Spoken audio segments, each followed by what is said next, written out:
Here's our final walk back in time for our HusKALs. This was our 2021 HusKAL that the concept was texture and to create design with the texture by using the plain yarn. This is Jessica's DK clover that we use, so dyed in Nebraska.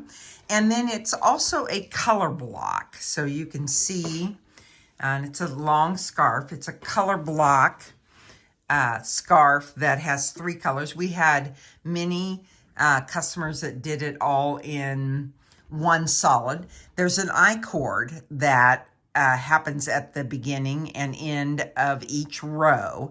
So it creates a really neat look. And again, this was staff design. So staff contributed the different patterns, and then we put together the segments to create a textured look. And we had 119 participants, but 130 scarves that were made. This was our center diamond, and then we went back down the other way.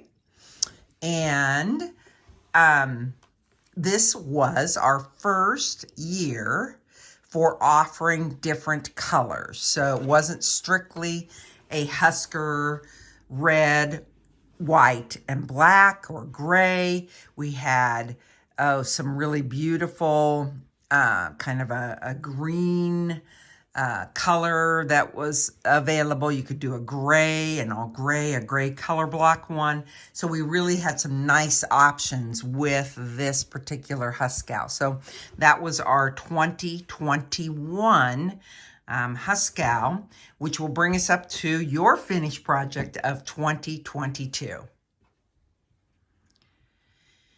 Here we are, week 10, our final pattern for this year's HusKAL, Zigzag to Victory. It's a 48 round, 1 color pattern that you can see is subtle but yet striking, and it's achieved with just knits and purls.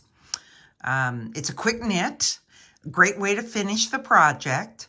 It's an 8-stitch repeat. So once you get started, you can always tell that you're on or off by how you end. I have got mine going here. There's really nothing to demonstrate because it's 1 round of knit plain, and the next round is your knit 5, purl 3. Knit 5, purl 3, knit 5, purl 3.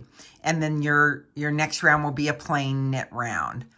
And it offsets a bit. So you'll start first with a knit 5, then purl 3, and then on the round 4, you'll purl 1, knit 5, purl 2. So it offsets it.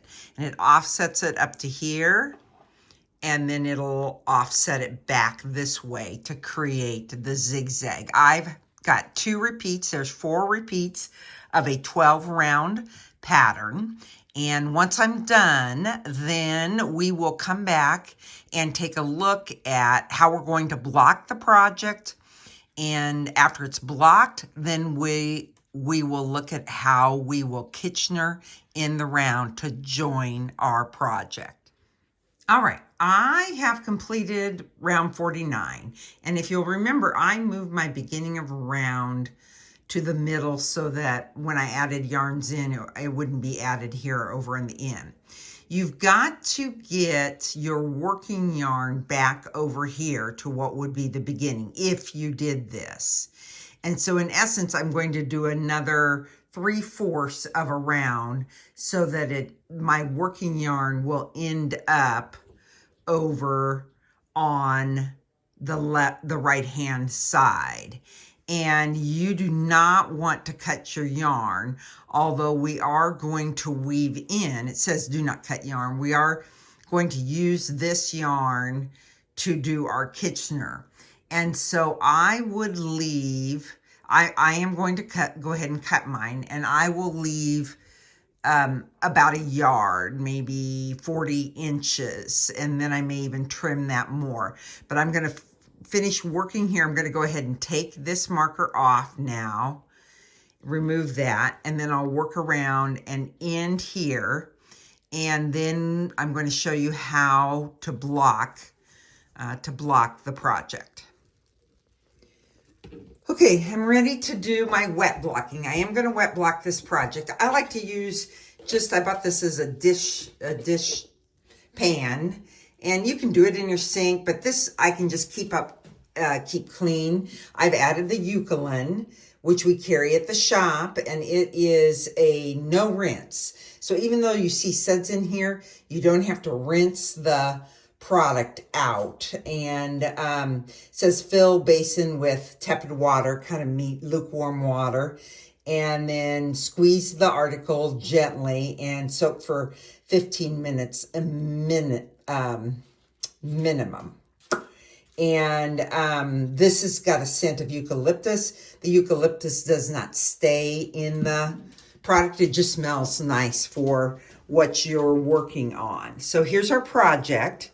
And I'm just going to go ahead and put it I'm going to keep I'm working one hand with the camera. So I kept, one of the things I mentioned was about 40 inches. I think it should be more like 3 yards, because you can always cut it off. And then I took the needles off and I just left the cords, and that's going to be okay. And then I've got it in the water, and I'm just going to push it down into the water, and your cords in the water is all right. And I'm just going to get it saturated, give it a little bit of movement around, make sure everything, so that's okay that the cords are in there. I've got the little extra yarn hanging out. It doesn't need to be blocked necessarily. All right, so we're going to let this set. We'll set the timer for 15 minutes. Whoop, we're kind of blurry. Sorry about that. Set the timer for 15 minutes, and then we'll come back and I'll show you how I squeeze it out. One of the things that you'll want to do, this is commercially dyed yarn, so it's not an independent dyer, so there should not be bleed in it. But you don't want to just walk away and watch your favorite TV show for an hour. You want to check it to make sure. I don't have any white or cream in here, which would pick up some color. But I never walk away from my wet blocked product, because I want to just be sure that I'm still got clear water in the process. Okay, it's time. I have pulled the project out of the tub. One of the things is I just squished it, squeezed the water out with my hands. You don't want to lift it out, because that would stretch it. So I'm going to put it down here on my towel. And again, I'm doing this one-handed. But I have a large beach towel that I use, and I'll just stretch it out gently. I'm not going to do any excess kind of stretching. I just kind of want to get it so that I can roll it up in the towel. So then I'm going to roll it up.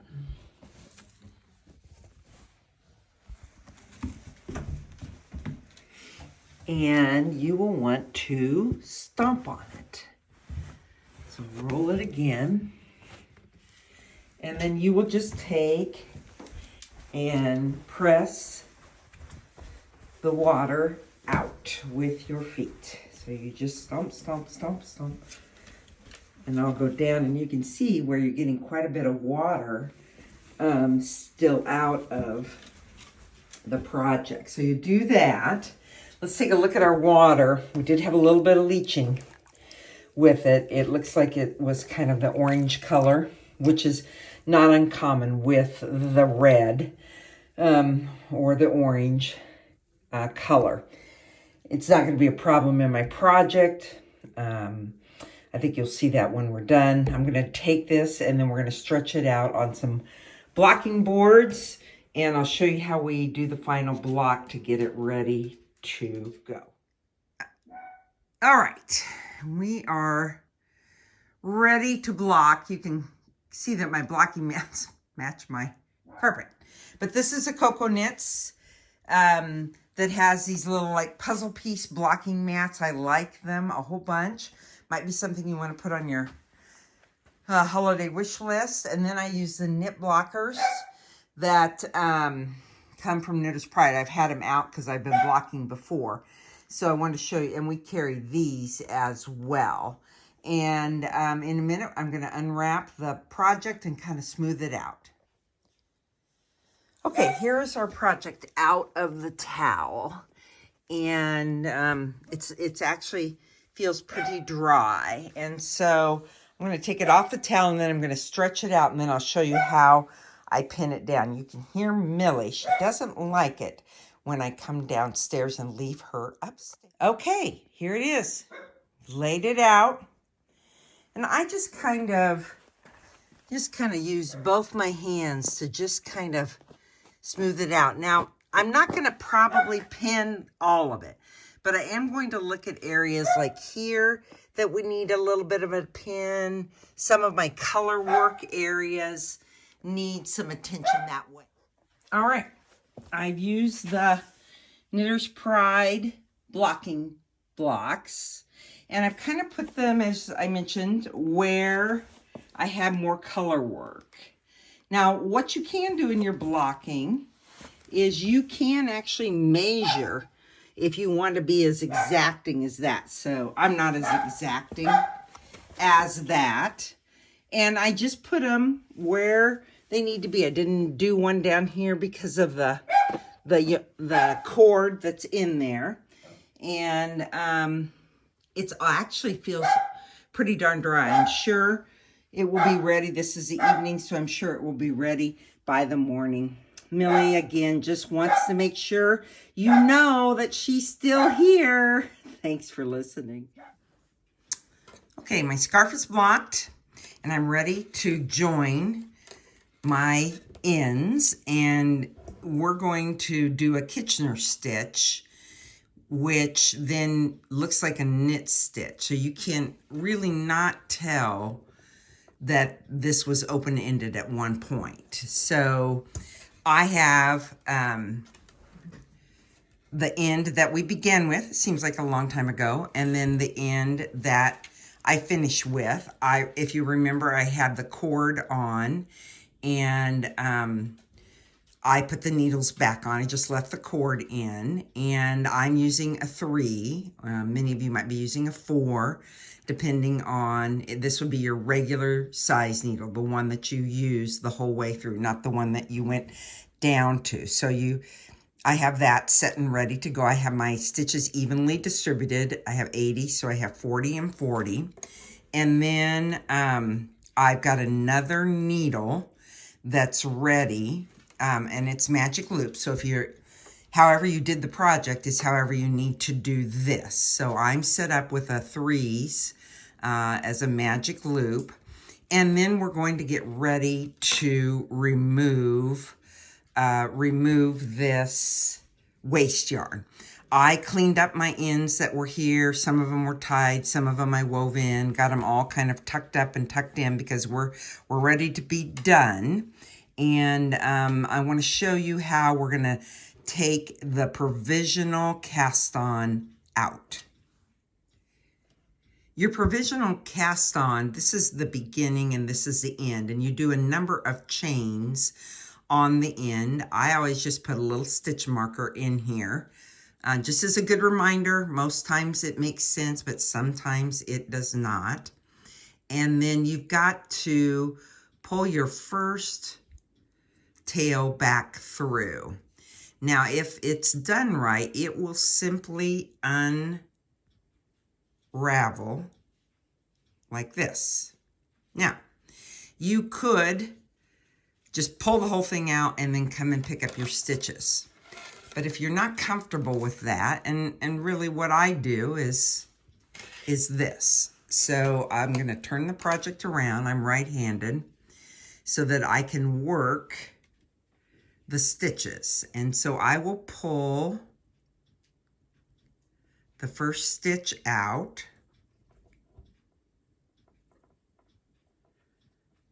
And you have to look. You have to,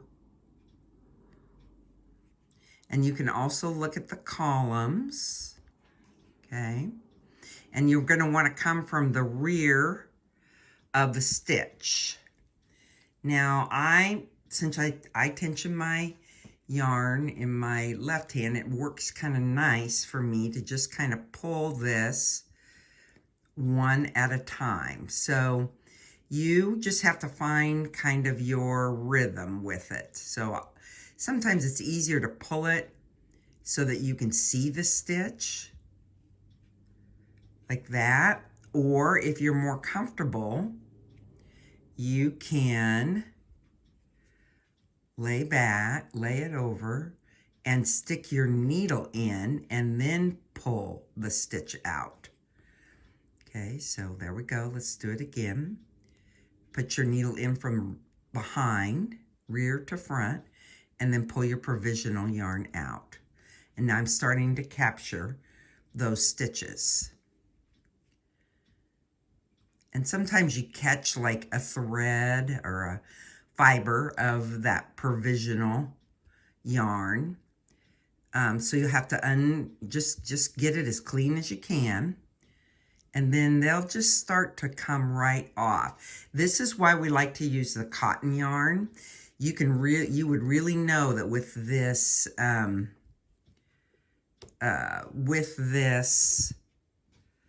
single ply yarn that it would really stick to another wool yarn. So I'm kind of getting a rhythm where I'm inserting that needle. And I've got just a little bit of it, so just back it out. This just takes patience. It'll all be worth it once you get it on the needle and ready to go. So I'm going to go ahead and work around until I've captured. Want to make sure that I've got 80 stitches on here. And then we'll come back and take a look at how it looks and how we're going to put it together to begin our Kitchener. So I'm going to go all the way around. You'll create a magic loop here, just like you would do. So then you'll have needles on both ends of your project. Okay, waste yarn is removed, gone. Now I have two ends that have live stitches that are both on needles. And this was the one I removed the provisional. This has my working yarn still attached to it. I've checked that there's 80 and 80 on each. And I've also checked to make sure that I'm not twisted, so that I have aligned the tubes, so to speak, the ends up correctly. I mentioned before that you want about 4 yards. We want about, I left 4 yards and then I cut a little bit off, and you want 4 times your Kitchener amount. So you can measure this by going around 1, 2, 3, 4. You will have a lot of yarn that you're going to work with, but you really don't want to have to run out if possible. So it's just going to be cumbersome in the beginning. I like to use the little bent tip needle. There's fat ones. I really like this. We carry them. They're the little darning needles that we recommend for socks, and there's one that's a little larger. Now, when you're looking at your 2 pieces, you want to put outside to outside, so to speak. So I wouldn't want, or right side, it's hard to explain, but these, let's say this is the inside of our project, and these 2 are the outside of our project.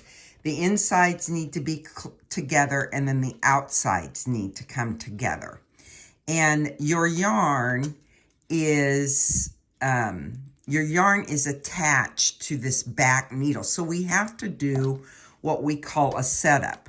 Now I'm just going to take these 2 needles and move them off. It's going to be cumbersome, but I've got to get things attached. And so you enter the first stitch on, you look at your instructions, and you enter the first stitch on the front needle. So this is going to be my front needle as if to purl. So I'm just going to bring it through there. Okay. Then I'm going to go into the first stitch on the back needle as if to knit, entering it as if to knit. And then I'm going to snug those close together, like this, okay? Now I like to get my stitches kind of organized. The other thing I do is I like to just stick my index finger, the tip of my index finger in. I don't work with them too far off on the ends here. So we get a little more light on that. Too far off on the ends. And then if you look in your diagram, there's a front needle and a back needle. And this is a 4-step process. So 1, 2, 3, 4. So the first step is enter as if to knit. So I'll take this stitch, enter as if to knit, and drop the stitch. So you knit off. Stitch 2 is enter as if to purl, and you're going to leave that on your stitch. And that's when I pull the yarn all the way through. Again, you're going to have a little bit of patience with this because you've got a really long tail that will disappear in a bit. Then I pull that through, and I just am going to snug it up. It's not tug, it's just snug up. Then step 3 is enter on the second needle or the back needle, enter as if to purl, purl off. Step 4 is enter as if to knit, leave on. So you go into the stitch. That's why the bent needle tip is so valuable. Make sure you get above that. And then I finish the pull.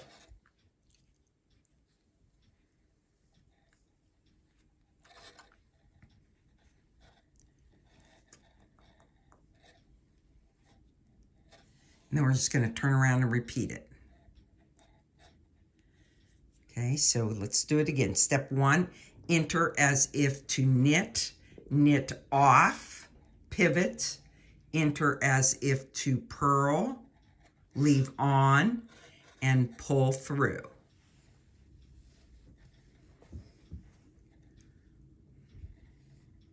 You want to make sure you're not getting your needles engaged over here, wrapped around. Right, step 3, enter as if to purl, off, enter as if to knit on, and then I pull the yarn through. Now I have seen sometimes when we first start doing this,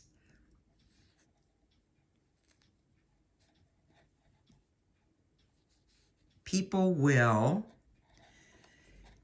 enter as if step 1 to knit and then pull the yarn all the way through at that point. There's no need to do that. That's just extra work. Just pivot your needle, enter as if to purl, and then do it in one motion. It's kind of like you're sewing, where you pull all of the yarn through together. And you can see that because of the single ply nature of this, that it gets curly and sticky and you have to adjust. Step 3, enter as if to purl, drop it off, enter as if to knit, leave it on, and finish the motion.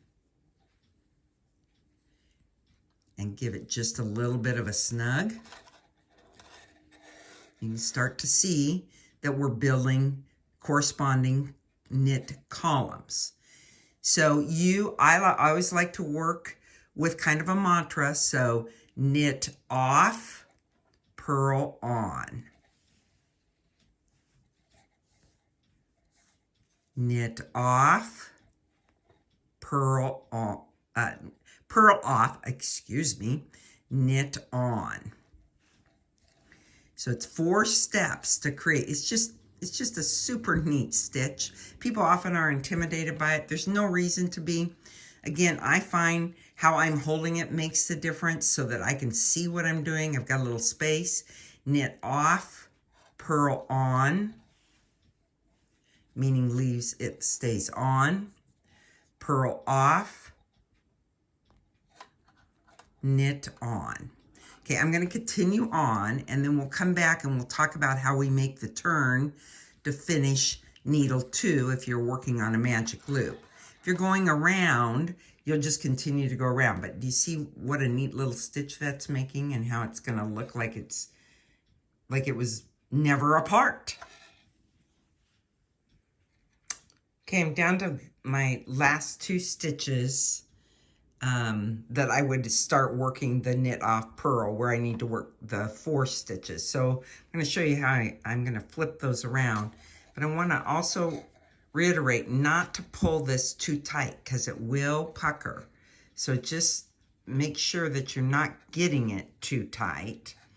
And then what you're going to do is that's the beauty of magic loop, is you're just going to pull these stitches around and they will orient to the next group. So you're going to flip your stitches to where we've got our last opening. Those 2 stitches have moved around. I'm in position, and you can kind of see where our Kitchener has occurred. Looks really nice on the inside too. Get everything in position. You know, one of the things I like to do is I like to work, I really like to work on a table when I'm doing this and under good light. So then I'm going to move my needles just like we would do for magic loop. Move the needles and move the stitches up. I don't have to do the setup because I brought those 2 stitches over like we did at the beginning. I just will continue on with the step 1, knit off, purl on. You could see that your yarn is getting easier because it's not, your tail's not as long. Purl off, knit on. You wouldn't hurt to give this one that you turn just a little extra snug to make sure that it's cinched up, and then you'll continue on with your 4 steps. Knit off, purl on. By now it should be becoming routine. Purl off, knit on, and continue until we get down to the end, and I'll show you how we finish. See, we've come right around there. It'll look like a tube when we're done. Down to the final 3 stitches. Let's say you had 4 stitches and 3. That's okay. You can just do 2 together at the end. If you're 5 and 6 and down to 3, that's a little different. That you won't be able to hide that, but you can hide 1 stitch. So I'm going to finish with my knit off, purl on, purl off, knit on,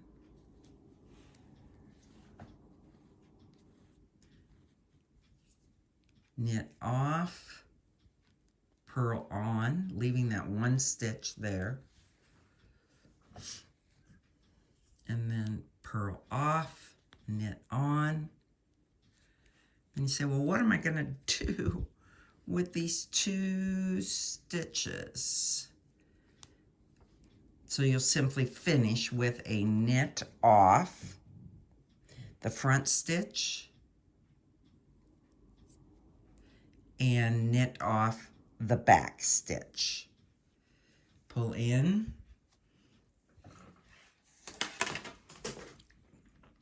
You'll have just a little bit of a dog ear here. And so then what you'll want to do, that looks nice. You'll want to kind of bury that. So I'm going to grab it and I'm going to go into my tube, weaving in, and I'll pull it in.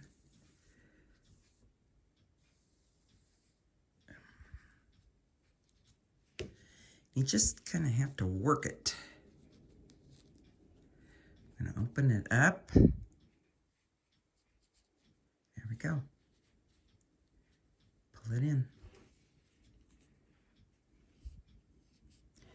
Now little bit of an extra loop there from before, from when I started. I'm not going to worry about it. I could come back, or I could get some of the oatmeal and weave it in, but you know, when you're wearing it, you're really not going to see it.